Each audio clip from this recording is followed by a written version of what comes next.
Alright, this is the sun behind the moon. So the moon is obscuring the disk. You see these red spots? Can you see those? Alright, those are the impact zones. And what they do is they set up a magnetic field surrounding them, which pushes the next magnetic field down below. And it pushes the other magnetic field up above. So these are the centers of the magnetic impact as it spins. We know it's spinning this way because the impact is much more severe here. So it's impacting into all the incoming particles. This is the trailing edge coming off, so it's less of an impact. We don't have those red spots. We can see the poles going up and down just by the particles as they flow out. Magnetic fields are nothing more than particles, only these are displaying as particles and magnetic fields at the same time. So don't forget the sun is spinning this way, and it's moving into space that way. This is what I'm taking from this. This is nothing more than a magnetic field set up just exactly the way a motor works. Electric motor, DC. It goes around and around and around, like pushing against, well, it's being pushed by other magnets, but by other magnetic particles out here. I'm going to draw what this really is right on top of here. Hold on a second. Alright, this is actually what's going on at the sun. Everything in the solar system is spinning around the sun. The sun spins itself, but it is the center of our solar system. However, the sun itself is moving through space, dragging us along, as I will show you in a minute. This is really what's happened. As the sun goes forward on the arm of the Milky Way, it has to impact everything that's in front of it, which is called the corona. The corona is the impact zone. The sun's spinning this way, creating these extreme magnetic interactions you saw a minute ago, and these huge blasts of particles out of here, escaping the corona. The corona is the impact zone. It's impacting, literally impacting with other incoming particles. All these other particles are coming into it, and it's bashing against them. That's what's going on. This is the zone of scrub right here. It's millions of degrees here, 10,000 on the surface, millions out here. Why? It's scrubbing through the oncoming particles. These are all coming from somewhere. They're everywhere. They're everywhere. Everywhere in the whole universe is completely filled with these same particles. These have gone. They're out there. Once they left, they are no more, they don't concuss like they were here. But they're out there. They're all over the place, everywhere. They're just not glowing anymore. They're not interacting. They're basically dormant until they hit something. Anytime you see glow, it's impact. It's push to shove. Somebody's pushing somebody out of the way, the other one's shoving back. One of them's going to get glowier than the other one. The pusher, I say, is the glowy one, and the shover coming back is going to be the less glowy one. But that's the impact zone. There's an impact going on here. Every time you see glow, impact. 100% every time. Now don't forget, 10,000 degrees on the surface, millions out here at the scrub zone. Fermilab calls it the quantum foam that it's scrubbing through. I agree with that. Quantum foam. It's nothing more than atomic vapor. That's all it is. It's atomic vapor. Some of it is in the form of ions. Some of it is in the form of electron neutrinos, muon neutrinos, gluons, and chunks of particles and dust and all kinds of debris. It's a solar wind. All right, most people are familiar with galaxies, and this is what they see in space as a galaxy. They spin like this. That means if something is here, it's got to move around like this. Well, what's in front of it? It's got to get through whatever's in front of it. There's something going to be in front of it. And that's what we are on an arm of the Milky Way, spinning forward, dragging all the planets behind, as I will show you now. Okay, here's what's going on. We're being dragged on the arm of the Milky Way. This is all observable I do space research, so don't tell me this is all fake. Obviously, this is a GIF. This is not, we can't actually take pictures of this over the course of time like this, but this is what's happening. We are spinning around the sun. The sun is moving through the particles that fill space. So sometimes it's getting really buffed, sometimes it's just going through empty space. Whatever happens, we have to go through that trail, the solar wind, the solar debris. And sometimes we get impacted, sometimes not so bad. But there's a whole other issue with us blowing up our atmosphere. Let me show you that. All right, here's the issue. Our atmosphere extends out quite a ways. It's called the ionosphere. The ionosphere is our scrub zone. The sun also has, it's basically the same thing, ionosphere. They call it the corona. And that's where I told you it scrubs as it goes through space. Millions of degrees out there, and it's only 10,000 on the surface. Us, say 100 on the surface, it's 2,700 degrees out here. This is supposed to be cold. It's not cold. It's because it's scrubbing at that zone. Now, we are inflating our gases very, very fast, like blowing up a balloon. The harder it gets, the scrubberier it gets. And it's getting scrubbed like crazy out here. That's why we're getting so much global warming. Plus the turbulence. This is what creates the turbulence, is the scrub against, as you saw, going through space. We're scrubbing all the particles that the sun is shedding, and every other luminous body in the universe it's just saturated. And again, Fermilab calls it the quantum foam. We've seen all the same particles Fermilab wants to see, and I suppose I should show you, which I will. And I fully understand now why this scrub zone is heating our atmosphere up. It's not the carbon is keeping the heat from leaving. The scrub zone is a scrub zone. It's going to force those electrons in. Because they are electrons coming from the sun. They're electronic particles. As I'll show you, let me show you that stuff. Because this is what happens, is the sun is radiating the particles I will show you. Those particles have to hit our particles that are glued to our Earth by the dark matter. Now, I don't know if I showed you before, but the sun itself, its core is just like that. It's dark matter. The core is dark matter. The white matter attaches to the core. In space, they can separate, and the Russians did it. Let me show you. Now, everybody knows they're looking for a black hole in space, which is just a black hole. And then the white particles come around it, and they get sucked down to the core. Not inside the black hole. They get sucked down to the region that is right here, the ring. And here it is happening. This is the Russians did this in space. There it is right there.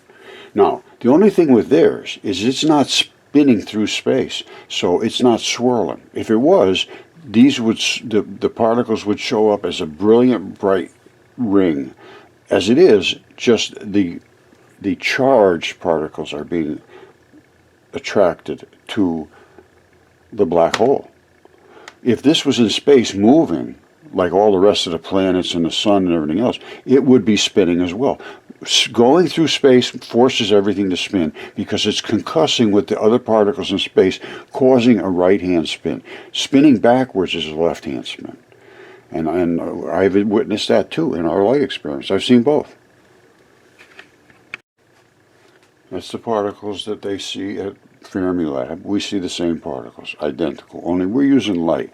They see them from crashing huge debris, millions and billions of particles at the same time, all over the place. So they see them, no clue about them. We see them from light, so we see them actually develop, we see them display with their energetic values, then we see them actually split and divide, which is fission.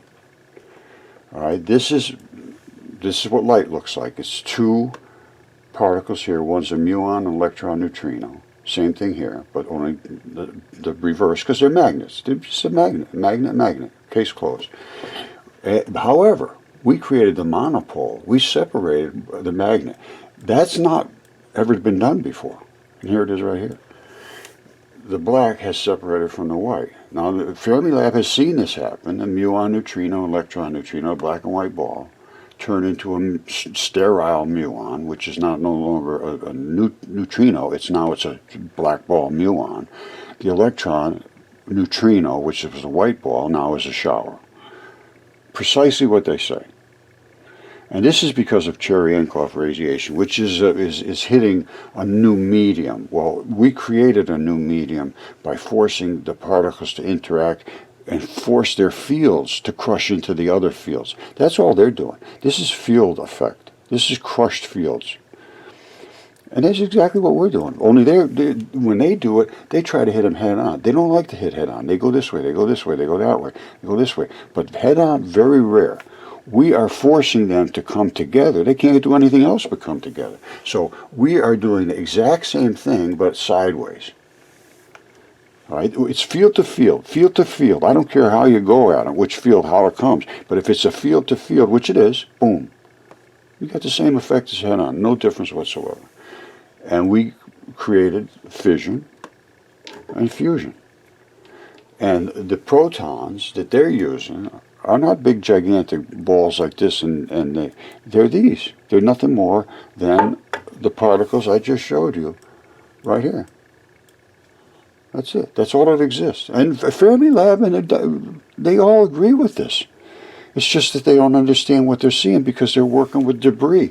We're working with actually looking at the actual particles develop, divide, and reattach. Not only could we see them accelerate, see the particles, see them turn into neutrinos, see them turn into muons and electron showers, see the Higgs fields created. In the Higgs fields, they come back together. You see the black and the white? Before you had black and you had white together, then you had them separated. Well, they had to come back together. Here it is. That's the tips of the Higgs fields. Coming out of the Venturi creates these fields. We're looking into the Venturi here. Those heat fields are coming out, and they're these. The leading tips of the fields are now turning back into particles that have black and white together. Inside the well, behind, they're still concussing because they have not been brought back to their complete state of black and white. If I am correct about this, an electron flood theory, and the increased level of energy, and a particle separation, and a muon and electron neutrino, I say we should be able to get free energy within weeks, not years, not decades. We have lasers, we have solar receivers, we have increased the energetic value of that particle, which was back here. I showed you the particle. Once we hit that Venturi, boom, they rate particle accelerators efficiency by the luminosity. That is extreme luminosity. I believe this increases the energetic value, I would say a minimum of 200 times. If we started out with 1 here, we got 200 there. That's an energetic increase. You use 50 of that to keep this thing going, and you still got 150 left over free. That's free energy, electricity, clean, portable, no grid required. Put it in a lunchbox, carry these things around. And the power should be just off the charts. And you run it through your cars, boats, lighting, water pumping. Everything that we need done is done by energy. And that is energy. And don't forget, it requires making a change in the atomic model. The standard model does not work, never works. You can't have a gigantic positive and a little tiny negative. Absolutely unworkable.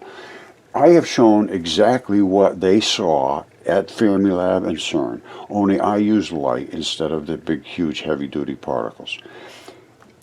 They just re-engineered their system at CERN to focus using magnetic focusing things. It cost $950 million for the parts. I showed them how to do this when I went to the University of Geneva, particle physics. I said, we focus it down through here. We use a Venturi. We get huge increase in power. And they were impressed with the result, but that's as far as it went. And then the next thing I know, they started to they shut down. It took 3 years to install these things. They just came back up online. And yeah, the focus is hitting them more head on, but still, they just have splatter. We're looking at the actual particles develop. And I could see all 3 neutrinos. I could see the tau. Well, let me show you. All right, this is from CERN and Fermilab. They see the particles. Same 2 particles, the black one and the glowy one. This one never changes. This one can get big and small. Exactly what I'm showing you. Smaller, bigger. And the bigger one is impacting because it's going forward. Anytime you push to shove, you get increased energy and you get glow. Now that's the particle in the photon phase. Half and half make, each half is an electron. A black and a white is an electron. Electrons are dipoles. They are not just negatives. So now I have just shown you the muon and electron neutrino glued together. I show them separated. So now, can I show you all the other tau? Because right there, that's the muon neutrino, electron neutrino. That's it. The black one is the muon neutrino. That's the electron neutrino. One is glowy, and one is just black.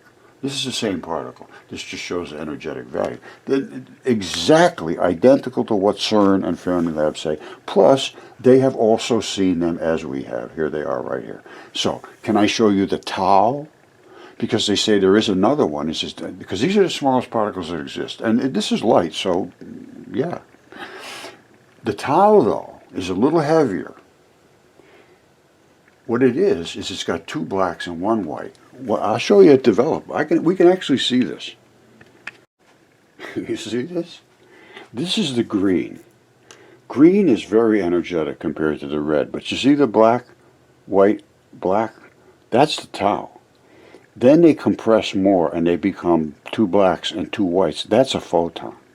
Then when they hit the accelerator at the Venturi, they separate and you get fission and you have your muon electron neutrinos in the showers and the sterile muon. Don't forget, tau, photon. Now, after the photon, it splits. See, red is much less energetic, but there's the tau. There's the tau, right there, the black, white, black. Then it starts to stack up against itself.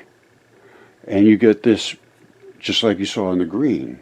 It's just a different color. They call it color variations, color chromatics or something, chromodynamics. But anyway, well, all it is this is spinning less much of a spin than the green. The green is much more spinny and much more impactful. But anyway, we can see going from the tau to a photon.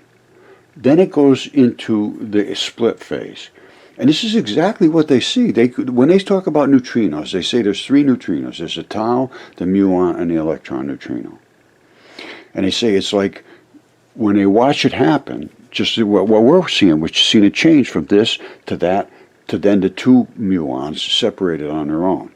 They say it's like you go to the store and buy a certain colored ice cream, chocolate. By the time you're on the road, it turns into vanilla. By the time you get home, it's strawberry, that type of thing. This is exactly what you're seeing.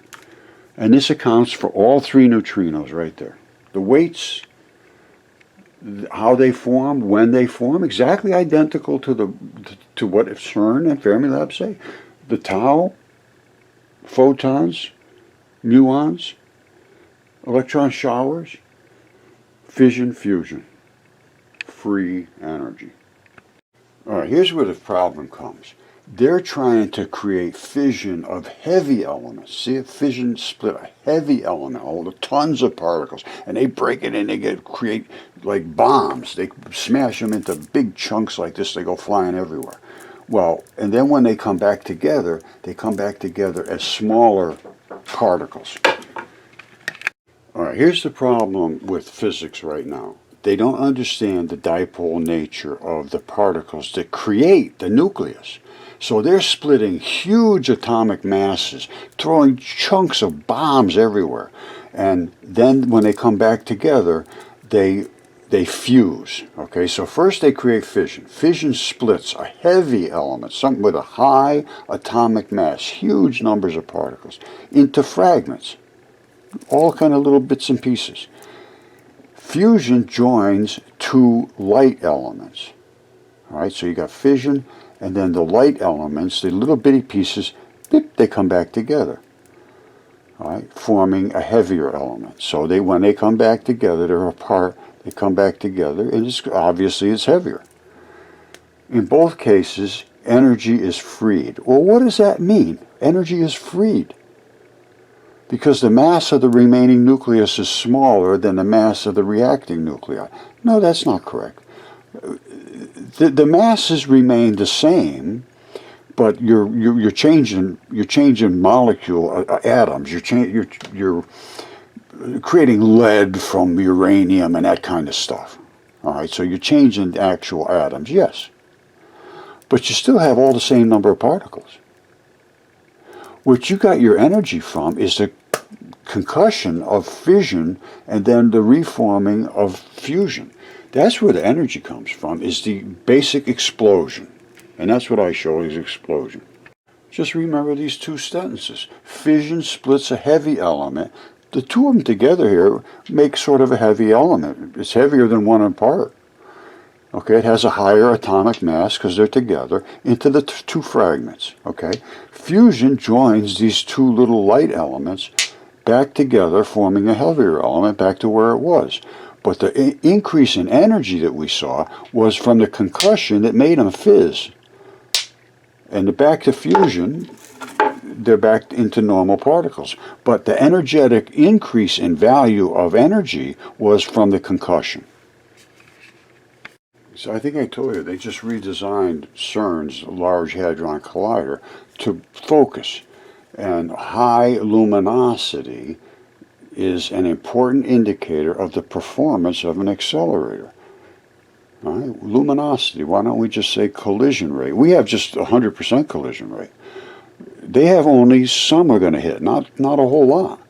Luminosity, important indicator to performance of an accelerator, is proportional to the number of collisions that occur in a given amount of time. We have just continuous collision rates, and they never stop, and they are focusable.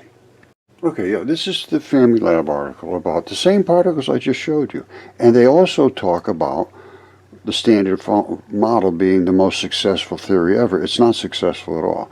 The only thing that exists is the two particles I showed you, the black and the white one. Together they make everything else. And then they talk about the quantum foam, and I agree with that 100%. Empty space isn't empty. It's filled with the particles of light that I just showed you. Now, there's a possibility that we are creating scads of electrons, but I don't know that for a fact. I do know we're creating enormous amounts of luminosity, which is right there.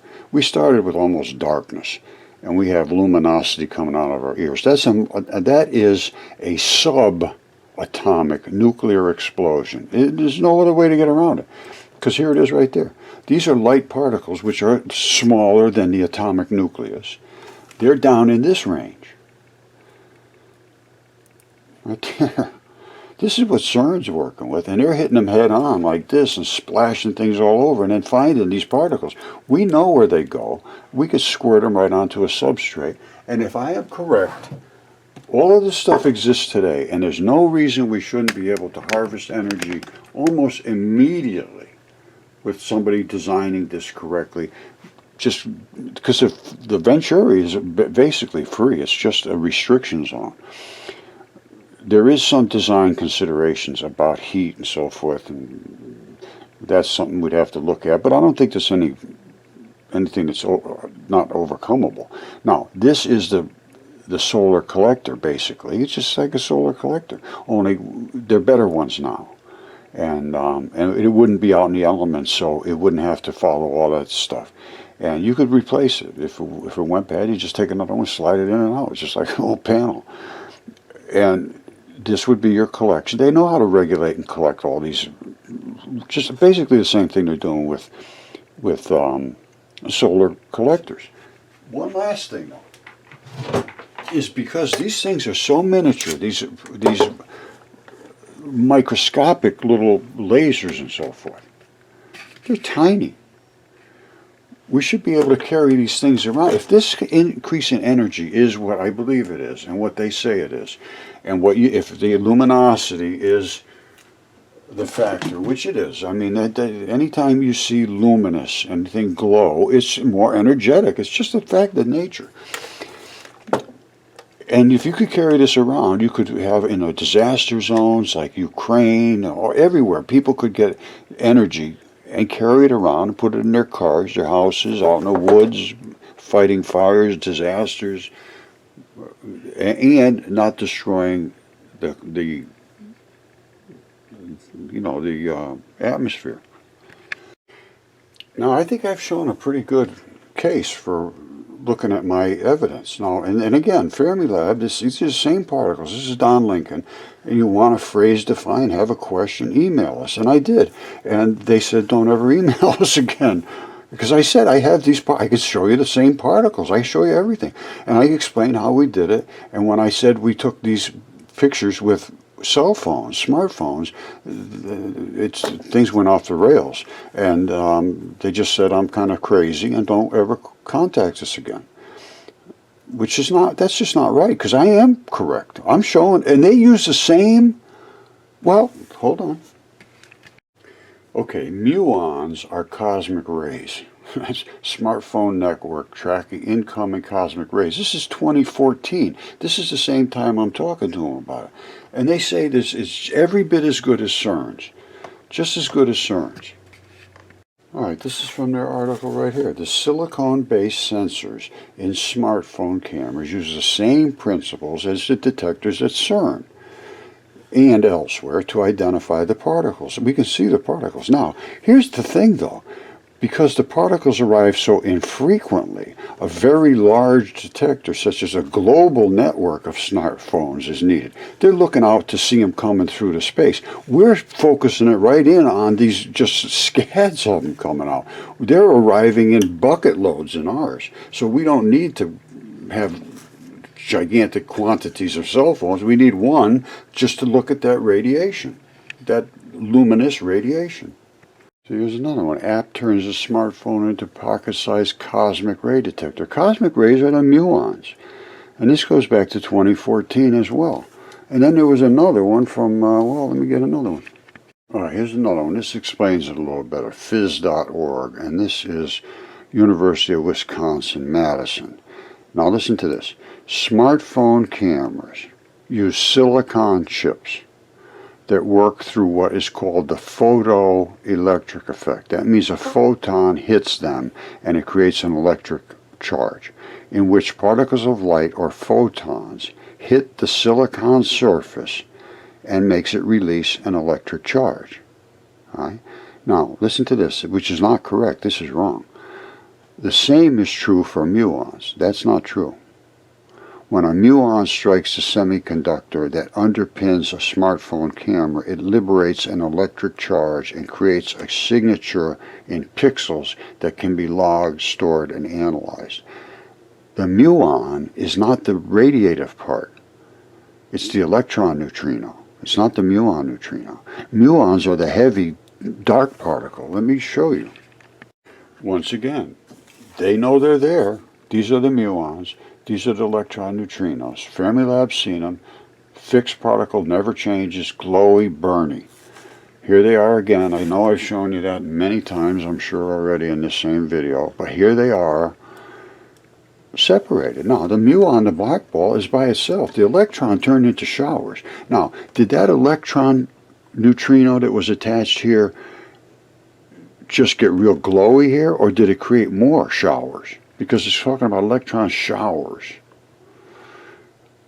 You know, like did it hit a bunch of other electrons and make them shower? I have no idea, to be honest with you, but I'm seeing it glowing crazy, like crazy. But my point is, the muon is the black ball.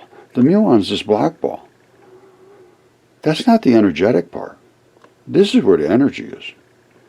That's what creates the glow. The black ball just does nothing. It doesn't emit, it doesn't absorb, it doesn't reflect. It's just, we can only see it here because it's in the way of the white. It's the only reason you're seeing it. Otherwise you don't see them. And they never get, usually in our conditions here on Earth, they don't separate. So you always see the white on top of the black. The only time you see the black on top of the white is we separate them. And that's the only reason you can see them. Otherwise you never see them. Same thing here. Once they come back together, they're back together. So the muon is not the part that has the energy. It's the electron neutrino part.